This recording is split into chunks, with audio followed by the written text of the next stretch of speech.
মায়ের এক ধারে দুধের দাম, কাটিয়া গায়ের চাম, পাপুষ বানাইলেও ঋণের শোধ হবে না। এমন দরদি ভাবে কেউ হবে না আমার মাহাগো।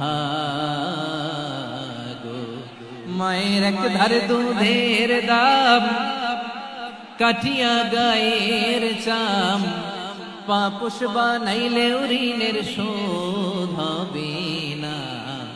এমন দরদি ভাবে কেউ হবে না আমার মাহাগো। ঠিক কিনা? মাকে তো বাদ দেওয়া যায় না। وَقَضَى رَبُّكَ أَلَّا تَعْبُدُوا إِلَّا إِيَّاهُ وَبِالْوَالِدَيْنِ إِحْسَانًا। আল্লাহ বলে অবধারিত দুইটা ভার্ডিক তোমাদের জন্য, এক আল্লাহর ইবাদত করবা আর মা বাবার প্রতি ইহসান করবা। আদেশটা কার? মা বাবার প্রতি ইহসান করতে হবে। আমার মা হিন্দু হোক ভালো আচরণ করতে হবে, বৌদ্ধ হোক ভালো আচরণ করতে হবে।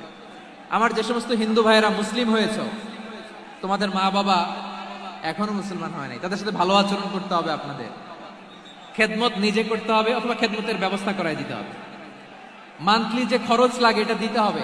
আরে তুমি এখন মুসলিম, তোমার মা বাবা হিন্দু, এখনই তো সুযোগ ইসলামের সৌন্দর্য দেখানো।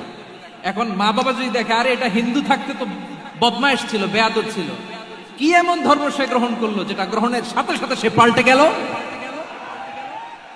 কি এমন ধর্ম সে গ্রহণ করেছে যেটা তার জীবনকে আলোকিত করে দিয়েছে?